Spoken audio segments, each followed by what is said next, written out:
جو چیز نہیں ہے تو اگر تم زبردستی اس کو کہو گے تو ہم نہیں مانیں۔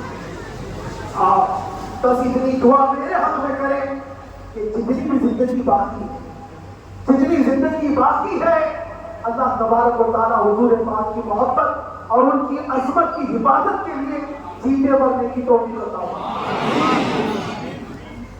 ہمارا کام سے جتنا رہے گا، جو میسج دینا تھا وہ ہم نے دے دیا۔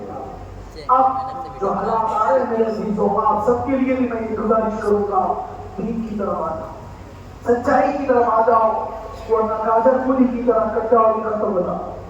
دین کی طرف آؤ، سچائی کی طرف آؤ، اور اسلام نے کہیں پر بھی تمہیں کسی طرح کے آتنک اور دہشت کی تعلیم نہیں دی۔ کہیں پر کسی ٹیررسٹ کی کوئی بھی تعلقات نہیں۔ کہیں مجھے کوئی بات بتا دو، اگر کوئی مسلمان اس طرح کی حرکتیں کر جاتا ہے جس کو یہ لوگ بدنام کر دیں تو ہم سمجھتے ہیں اس کا اسلام سے تعلق نہیں ہے۔ اسلام سے تعلق ہوتا تو اس کے اندر صدیق اکبر اور فاروق اعظم کی ادائیں ہوتی۔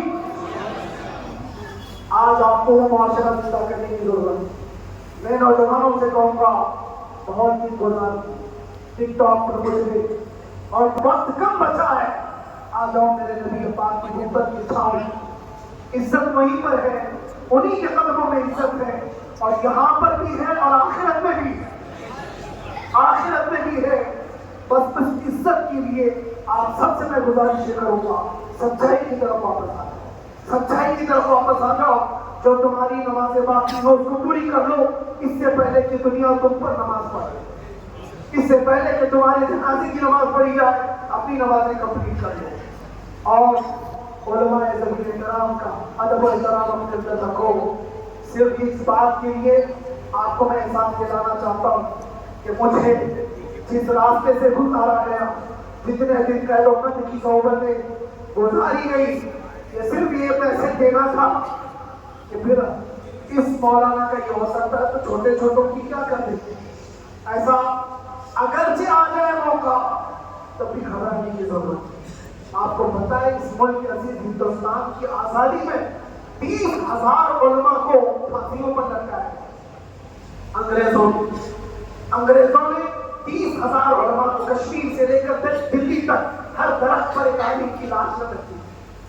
انہوں نے قربانیاں دی ہیں، قربانیاں بزرگان دین کے علماء ذوی احترام کی ہوئی ہیں۔ یہ اور بات ہے کہ اس جنریشن نے آج ہم کو دیکھا تو ان کو بہت بڑا لگتا ہے، دیکھو بہت بڑی بات نہیں تھی، بہت بڑی بات نہیں تھی۔ اس پروسیس سے بہت سارے علماء کو گزارا گیا۔ سرکار مجاہد ملت رحمۃ اللہ تعالیٰ علیہ ایمرجنسی کے زمانے میں 18 مہینے تک قید میں ہوئے، 18 مہینے تک ایمرجنسی، وہ بھی ڈکٹیٹر کا زمانہ تھا۔ اس زمانے میں بھی آپ اندر رہے، لیکن باہر آنے کے بعد نہ آپ کے مشن میں کوئی کمی آئی، نہ آپ کی زبان میں کوئی لکنت آئی۔ اللہ والے جو ہیں وہ اللہ کی رضا کی طرف اور رسول پاک کی رضا کی طرف ہوتے ہیں۔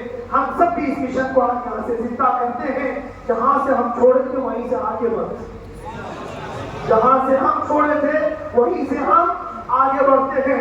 کسی کو اگر کچھ برا لگتا ہے تو وہ اس کے سمجھ کا قصور ہے، اس کے فہم کا قصور ہے۔ ہم نے کسی کو ٹارگٹ کر کے کبھی کہا نہیں، بلکہ یہ تو کامن بات ہے، ایک تو کامن کہی جانے والی بات ہے۔ فخر سے اگر کوئی آدمی اپنے گھر میں کہے کیا بات ہے مولانا آج صبح سے تمہارے گھر میں کچھ ہلچل نہیں ہے، کچھ ہلچل نہیں ہے، ہو سکتا ہے تمہارے گھر میں کوئی نہ ہو، تم اکیلے بیٹھو، بیوی کہیں گئی ہے، ماں کہیں گئی ہے، گھر میں کوئی بنانے والا نہیں ہو، گھر میں خاموشی ہے، تو تم اگر اس کو جواب دے دو کہ کچھ دیر کی خاموشی ہے، شام میں آ جائے گی، کچھ دیر کی خاموشی ہے، شام میں آ جائے گی، تو کیا گناہ کیا، کیا گناہ کیا؟ اس کے حالات پر وہ بول رہا ہے، اس کے گھر میں خاموشی ہے اس لیے بول رہا ہے۔ ہم نے بھی اسی دیکھا کچھ دیر کی خاموشی، اس لیے کہ ہم جانتے ہیں اسلام وہ نہیں ہے جو یہاں دکھ رہا ہے آج۔ اسلام تو وہ تھا جو صدیق اکبر کے زمانے کا، اسلام تو وہ تھا جو فاروق اعظم کا تھا، اسلام تو وہ تھا جو عثمان غنی اور حیدر کرار کا تھا۔ تو وہ جو ہلچل تھی وہ خاموش ہے. صلاح الدین ایوبی کا دور تھا، وہ اسلام کی ہلچل تھی.